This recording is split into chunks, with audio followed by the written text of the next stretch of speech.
Well, Manitoba started the provincial nominee program 27 years ago. And yet here we sit, really needing to analyze the number of people that are going to come to this province through that program this year because of changes at the federal level. I'm Marcy Marcusa, and this is Manitoba. The podcast that explores the news in 20 minutes or less, doesn't waste your time, and gets you right into the details. And CBC reporter Ian Frase had a lot of details to share, or rather has a lot to share with us today. And that is because he's in with the numbers on how the clampdown on immigration federally is going to impact us in our province. So the federal government says that the number of immigrants finding a new home in Canada is on the decline. And that is already because they've announced they're going to be accepting fewer people in different streams. The feds say that they have done this, changed the immigration targets because of the housing crisis. They have tied those two things together. But is a federal policy aimed at fixing problems in cities like Toronto and cities like Vancouver going to hurt provinces like where we live, Manitoba, that rely on new Canadians? Well, you're about to hear a report that seems to say, yes, it could hurt. As I mentioned, CBC's Ian Frase went in search of the answer. Oh, hi, Ian. Hello, thanks for having me. So how did you begin, to start your search on this? Yeah, headed south down to Morden and visited a large factory. It's really in rural Manitoba, a lot of these big employers that have been quite reliant on immigration, and it's fueled the growth in much of these towns and cities. So I met Cheryl Digby. She owns a sewing company called Diesel that specializes in making fire-resistant workwear under the brand called Caltech. She says that without immigrants, she couldn't run a factory. Immigration plays a big role in our business because it's a garment factory, and in Canada, there is no formal training for tailoring, for industrial sewing machine operators. Those people all either have to be trained on the job or they come to us with a skill set from another country. So they employ just under 20 people, and 85% of them are newcomers, skilled workers like Lasitha Pana. He was touring Morden a year and a half ago. He was on an exploratory visit. This is what Morden requires of everyone that comes in through their version of the provincial nominee program. You come for a week, check it out, see if you like it, and I guess both parties have to like it. And luckily for Digby, Patarana just so happened to be managing a similar factory back in Sri Lanka. And now he's in Canada through the provincial nominee managing her factory. Sort of a win-win scenario for everyone. She says he says rather, that it all worked out. To be honest, I was thrilled. Simply because it's the same industry that I'm working currently. And I knew a lot of suppliers in Asia. And also I have been dealing with quite a lot of suppliers from North America as well. How concerned, Ian, are they about the federal government reducing the immigration numbers then? Quite concerned about the future because they are hoping to expand. And if 85% of your employees are newcomers, you're going to need more of them to do that. They're not alone in having those concerns. I spoke to Bram Strain. He's with the Business Council of Manitoba. He says that what really matters to Manitoba in all these immigration cuts, because there's things affecting international students and temporary foreign workers, he says what really matters in Manitoba is the provincial nominee program. It accounts for over 70% of all immigration in Manitoba. That's much higher than any other provinces. You look at, say, Ontario, BC, they have other streams that they rely on more, like the economic migrants that come into Canada. They choose to go to the bigger centers. And there's also, family reunification, refugees, and those provinces that make us up a much higher proportion. So here in Manitoba, where we have nominees that can fill our jobs, and we know that they're going to be able to do that, that program is really crucial to filling labor gaps here. And it always has been. I mean, obviously it started here. We were the leader so many years ago in programs like this. But I know that you reported on the weekend that the provincial nominee program has been dealt a serious blow. That's correct. So last year we got a record number of nominees, 9,500. And then each nominee can bring their spouse and their dependents. So many people coming through the program. Really crucial. The NDP government wanted more than that.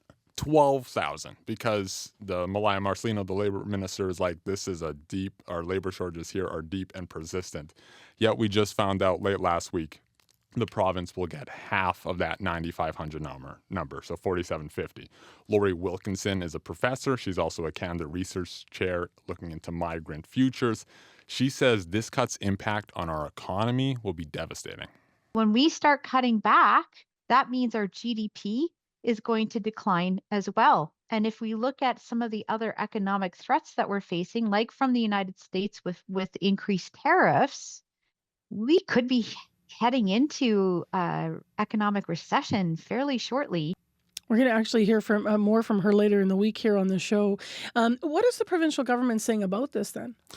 Yeah, Malaya Marcelino, the immigration minister who I just mentioned, she has condemned these cuts in a statement Friday night, saying that this will hurt businesses and make labor shortages worse.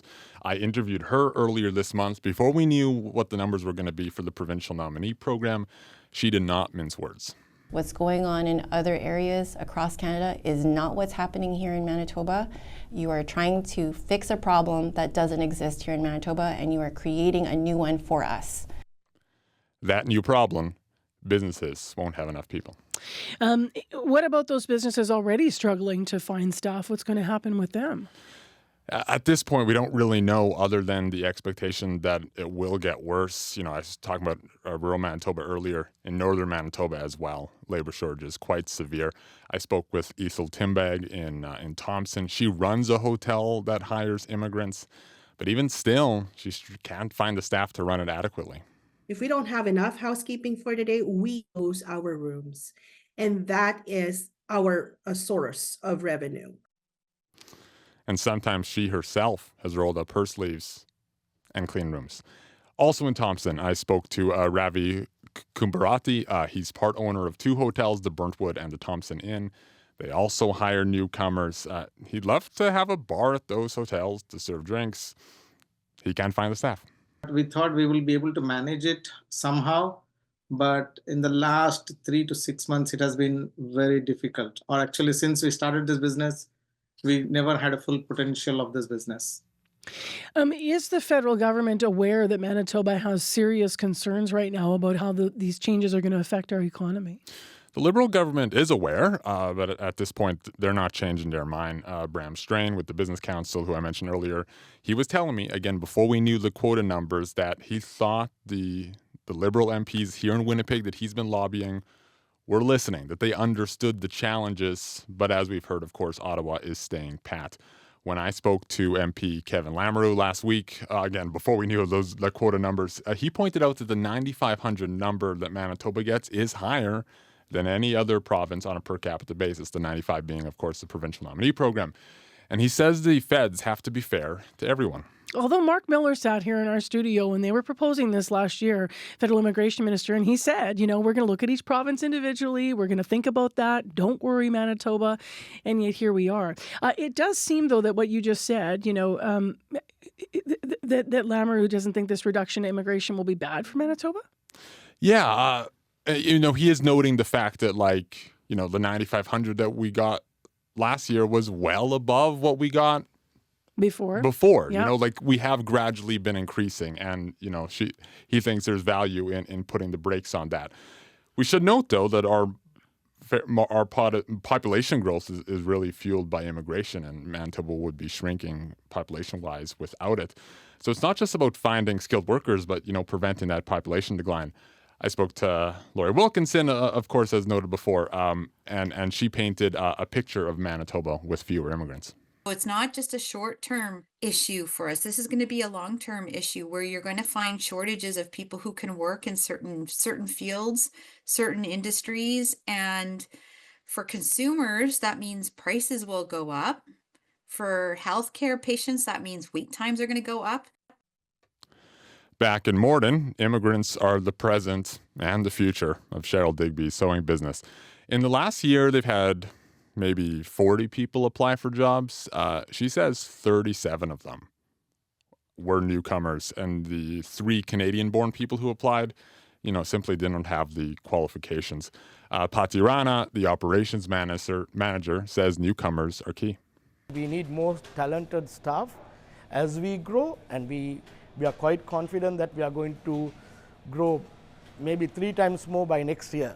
So in that situations, I think we need to have more people.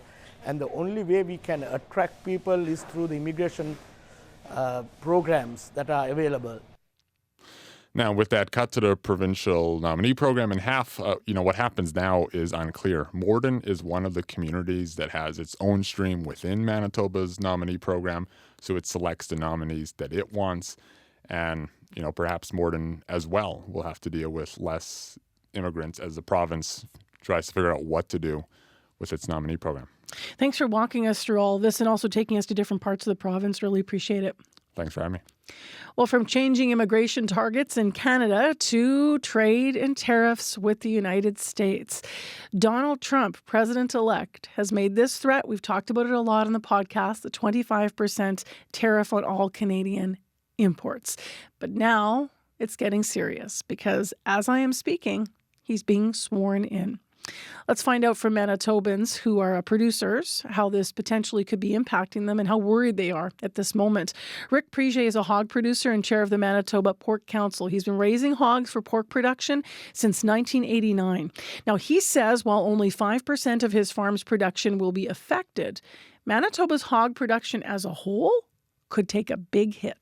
So if that is what ends up happening, that there is a tariff on pork and pigs, very concerning.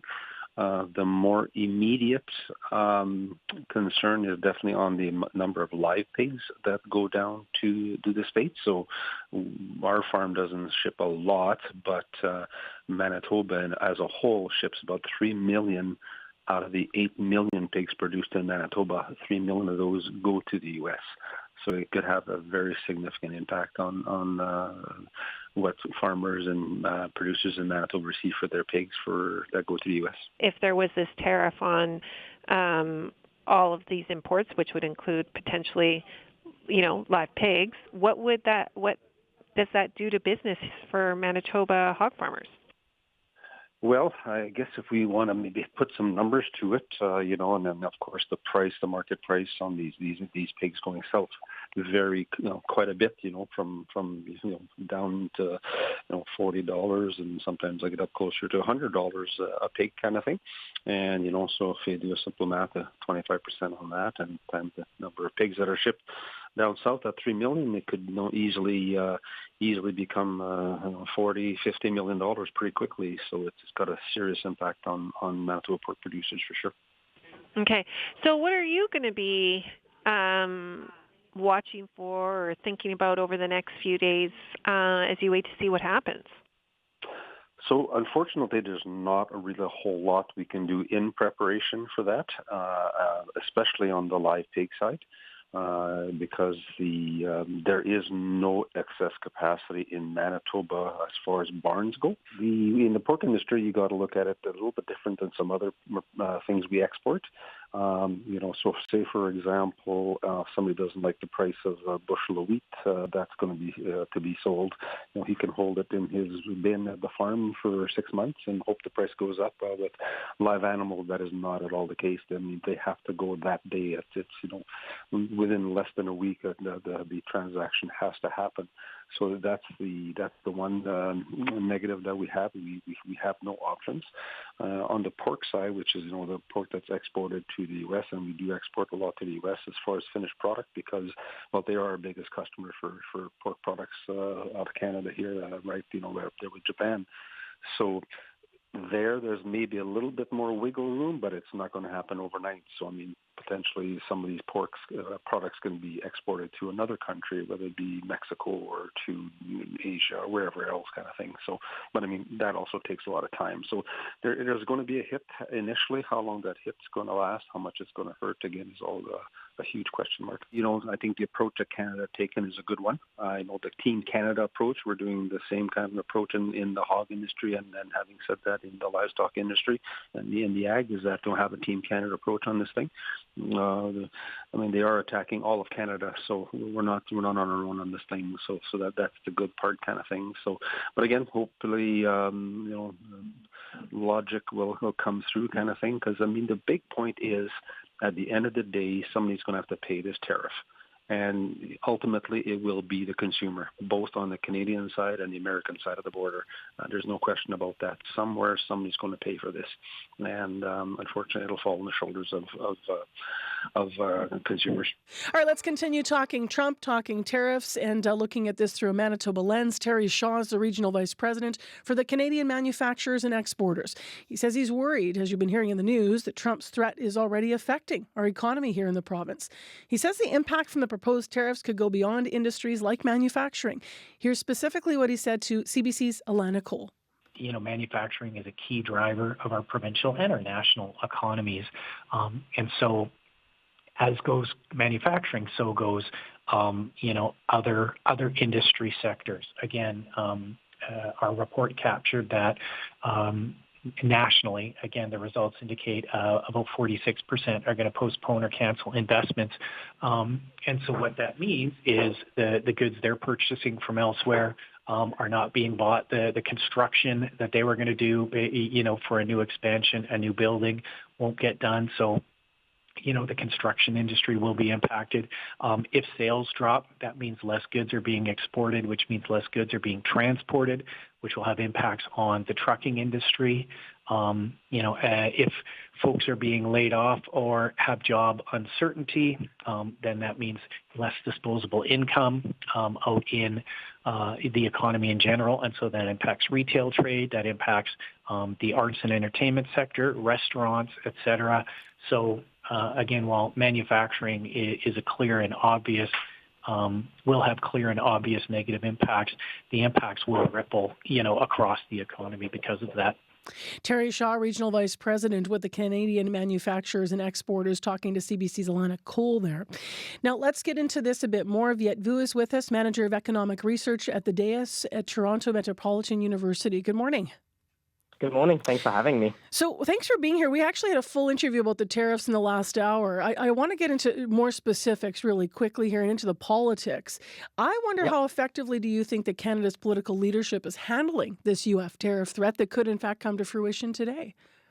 Yeah, I think we can all agree that we wish we were on firmer political standing to respond to this, right? With a federal election coming up, the Liberal leadership race that's just kicked off.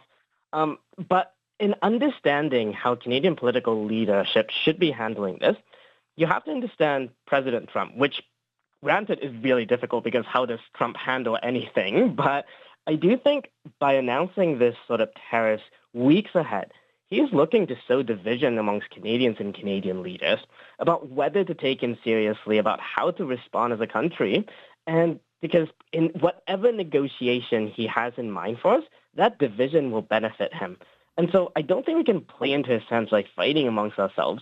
And with that perspective, I think we've been doing generally well, with some exceptions. Ontarian Premier Doug Ford said it best: united we stand, divided we fall. Manitoban Premier Kinnear was there, as well as Premier Scott Moe from Saskatchewan, from all political stripes. Because if there's any silver lining to this fiasco, including Trump's ridiculous threat to turn Canada into the 51st state, Canadians and Canadian leaders, I think, have this renewed sense of citizenship and nationalism, which is wonderful. Let's talk about the outlier, because you're couching this, for the most part, united. When you look at the premiers last week, you mentioned Wab Kinew, of course, from Manitoba.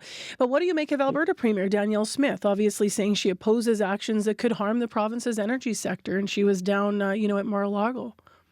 Yeah, that's exactly her perhaps playing into Trump's hands. She was fighting for Alberta, which is admirable, but she was kind of going at it alone. And despite the fact that she went all the way down to Mar-a-Lago in Florida, talking directly to Trump, she couldn't get any sort of commitment out of him. And if anything, it actually made Canada's negotiating position worse, because she took something off the table, which is some of the strongest responses we can be having to fight this. And in a fight as important as this, we have to ensure everything is on the table at this negotiating. What are you specifically watching for with what might happen next year? Look, none of these make sense economically, because in economics terms, Canada exports almost $600 billion worth of goods and imports $360 billion from the U.S. every single year. And reducing this trade through a tariff will potentially impact hundreds of thousands of jobs on both sides of the border. In Manitoba, that means farms, things like oat farms, lentil farms, some of the world's most important commodity exports, especially since the Ukraine war has kicked off. And so none of this makes sense economically, but it makes sense politically because these taxes are political to Donald Trump. And so you have to use politics to fight politics. So in that sense, Canada sort of responding in that first round, targeting goods that are likely to hurt Donald Trump politically, from Floridan orange juice to Kentucky bourbon, U.S. steel, stuff that we've seen reported in the media, I think is appropriate. Thank you very much for your analysis today. Appreciate having you on the program. Thanks very much. Have a good day. You as well. That's my conversation about trade and what is going to be coming next. In many ways, we're just going to have to wait and see, right? That is Viet Vu, manager of the economic research at the DAIS at Toronto Metropolitan University. Well, this is Manitoba. I'm Marcy Marcusa. Don't forget to like and share.